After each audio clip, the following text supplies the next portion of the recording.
हां, कुठून बोलताय आता? हॅलो. हां, बोलताय कुठून? हा, भाषेचा मुलगा आहे आमच्या. माझे. तुमच्या भाचीचा मुलगा? हो हो, तर त्यांना कोणी आहे ना, त्यामुळे ते आता आम्हाला थोडंसं ध्यान द्यावं लागलं. हां हां हां, कुणी नाही म्हणजे? मी म्हणजे माझी भाची आहे ना, आणि त्याचा मुलगा आहे. मी एक्समेन आहे. हां, हां. बरं. ते नवरा मुलगा कुठे राहतो? हा, ते सातारला राहते. ते हां. MSCB मध्ये कामाला आहेत. अरे वा. हां हां हां हां, ठीक चांगली आहे. नोकरी आहे, परमनंट आहेत. हां, बरं, ठीक आहे. आणि 25,000 रुपये पेमेंट आहे त्यांना. जन्मतारीख किती आहे? जन्मतारीख आहे 11/7/1993. 93. ओके. आणि शिक्षण काय आलं आहे? शिक्षण त्यांचं BA ITI इलेक्ट्रिकल. बरं. आणि जात कुठली तुमची, म्हणजे त्याची? मराठा हिंदू आहे. तो हिंदू मराठा. हिंदू मराठा आहे तो. बरं, ठीक आहे. घरी कोण कोण असतात त्याच्या? मुलाच्या घरी कोण कोण असतात? घरी कोण नाही, आई आणि मुलगाच आहे. वडील नाही त्यांना. हां. शेती वगैरे आहे, 3 एकर शेती आहे. वडिलांचं काय आलं? वडील वारले मागच. आणि भावंड नाही त्याला? तो लहान असता. भावंड? भावंड वगैरे कोणी नाही, एकटाच मुलगा आहे. आई आम्ही दोघंच आहेत. घर कसं आहे? घर स्लॅबच आहे, 2 BHK आहे. 2 BHK स्लॅब गावामध्ये बांधलंय. वडील काय करायचे? वडील नोकरीला होते ट्रेन कंपनीमध्ये. अल्फा लेवल, बाहेरची कंपनी होती ती. त्याला पेन्शन होती. ठीक आहे. मग आता वारले आजारानं. आता जर मुलगी त्याला भेटली तर तुम्ही हँडल करणार? हो, आता काय करणार, कोण नाही त्यांचं बघायला. असं आहे ना. आता ते बायकामध्ये एकटे कोर्ट जाणार आहे एकटे तरी. बरोबर, ठीक आहे. बरं, एवढं आता ते कम्प्युटरचं नॉलेज बी नाही ना एवढं बघायला. कळलं. मुलगी किती शिकलेली पाहिजे? मुलगी सर्वसाधारण 10वीच्या पुढे असावी. 10वीच्या पुढे. बरं. तिने नोकरी केली तरी चालेल, पुढे शिक्षण केलं तरी चालेल, तशी काही अट नाही आमची. फक्त व्यवस्थित दिसायला असावे. सातारा जिल्ह्यातील असावे. बरोबर. तुमचा नंबर सांगताय, फोन नंबर? माझा आहे की, द्या नंबर. हे सांगा ना, सांगा जरा. 95 032 032 46 682. 682. 682. बघा. 9 एक मिनिट. 95 03 24 46 95 हे बघा. 95 032. बरोबर आहे. 46 682. 682. बरं, ठीक आहे. बरोबर. यावरती चौकशी लोक करतील. हो. मुलीकडून आम्हाला फक्त काय अपेक्षा नाही, मुलीकडे आपले संवाद वगैरे चांगले मिळावा असावी, बाकी काय नको आम्हाला. बरं. ठीक आहे. आणि आता सध्या मुलाचं म्हणजे घरी कोण नाही बघायला, शेती वगैरे आहे. आपली नोकरी करत ते शेती आहे वगैरे करते ते. बरं. आईचा नंबर देऊ का तुम्हाला? द्या. पण त्याचा पण द्या. पण शक्यतो तुमच्या फोनवरती फोन येतील, पण तरी पण द्या.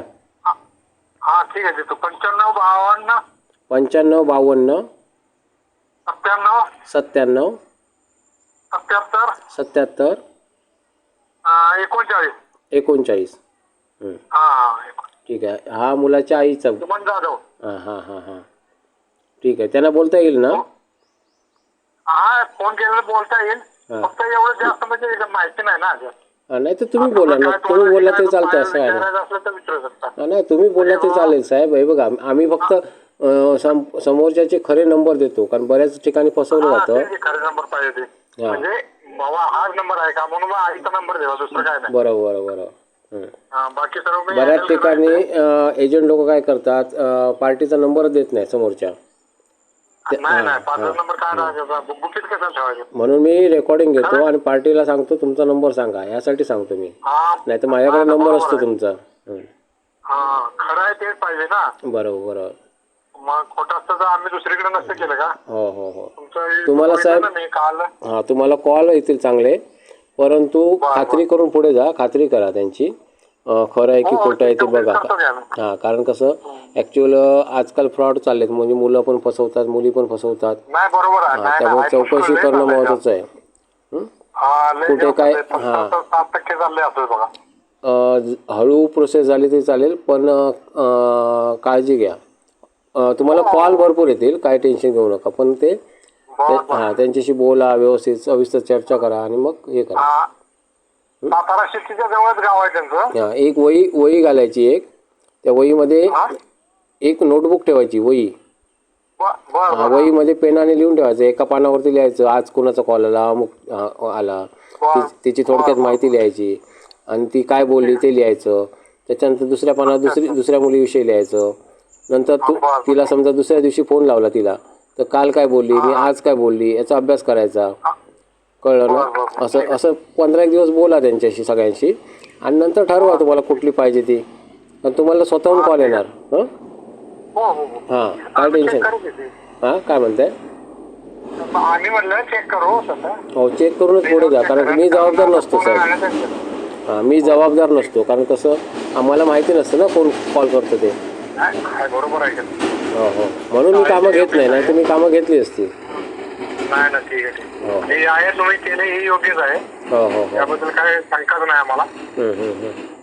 रिस्पॉन्स चांगला आहे, खूप लोक सांगतात ना रिस्पॉन्स चांगला आहे. फक्त का एजंट लोक आहेत ना ते मध्ये मध्ये कडमडतात. नको नको एजंट नाही पाहिजे आम्हाला. नाही काही लोक ना एजंट लोक मुद्दाम कमेंट देतात की त्यांचं आता बंद होतंय ना पुस्तक.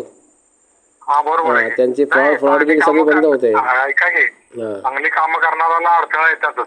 हो काय ना काहीतरी मागायला लोक दुसरे करते. होय होय होय. कारण त्यांचा धंदा कमी होतो ना. हो त्यांचा कमी होतो. मग धंदा म्हणजे ते धंदा म्हणता येत नाही तो, ती फालतूगिरी आहे ती सगळी. धंदा झाला तर काय मग त्याला काय म्हणायचं आपण. प्रामाणिकपणे कष्ट करा ना. पाहिजे पण लोक आहेत त्याला काय कुणाला काय करायचं. माझं असं काही इश्यू नाही, 2 रुपये चढ घ्या पण प्रामाणिकपणे कष्ट करा, लोकांना चुना लावू नका. हा माझा हे आहे. प्रत्येकाचं पोट आहे हो, का मी एकटाच हे नाही आहे. पण पैसा काय आज नाही उद्या येईल, पण ते एखाद्याच्या जीवनाचं हे आहे ना. होय तर पूर्ण आयुष्य बर्बाद होणार त्यांचं. आयुष्यभर हे करणार. होय तर, आणि एखादी जीवितहानी पण होऊ शकते अशाने. अशा घटना घडलेल्या आहेत ना. चांगलं होत नाही तर वाईट बिल करू नये. मग यांना काय फरक नाही पडत, किरकोळ पैशासाठी ते काही करू शकतात. काय पैशानं माणूस विकला जातोय. विकला म्हणजे सर्वीकडे विकला जातो इंडियात, तर काय करायचं. होय होय होय बघतोय आपण काय आता. बरोबर. बघा तुम्ही काळजी घ्या फक्त एवढंच, कारण कसं कुठे फसू नका एवढंच मी सांगतो, बाकी काही नाही. आमचं नाव कुठेतरी आहे. काय नाही ठीक आहे चालेल. बोला बोला काय बोलायचं आहे. हां ठीक आहे काय नाही. हां ठीक आहे. काय नाही म्हणलं. ठीक आहे झाल्यानंतर तुम्हाला आम्ही कळवू. हो काय झालं व्यवस्थित. होय चालेल होय होय. ओके थँक्यू बरं का. बरं हरी. ज्या मुली बघतायत हा व्हिडिओ, तर तुम्हीसुद्धा समोरच्या मुलाची चौकशी करा, कारण एकमेकांची चौकशी करणं तुमचा अधिकार आहे. चौकशी केल्याशिवाय लग्न करू नका कुणी. आणि आम्ही जी स्थळ सुचवतो ती सगळी खात्रीशीर असतात. शक्यतो बोलतोय, हा शब्द खूप महत्त्वाचा आहे. शक्यतो खात्रीशीर असतात स्थळं, पण तरीसुद्धा चौकशी करणं तुमचं काम आहे, कारण आम्हाला कुठलीच माहिती नसते. जे लोक बोलतात आमच्याशी तसंच्या तसं रेकॉर्डिंग आम्ही समोर मांडतो, का कुठे फसवणूक होऊ नये यासाठी. तुम्हाला आमचं काम आवडलं तर इतरांना सांगा अवश्य. जर तुम्हाला काही सुचवायचं असेल आम्हाला तर कमेंटद्वारे सुचवू शकता, खालती कमेंट लिहू शकता, किंवा जर शेअर करायचं झालं तर शेअर पण करू शकता. धन्यवाद.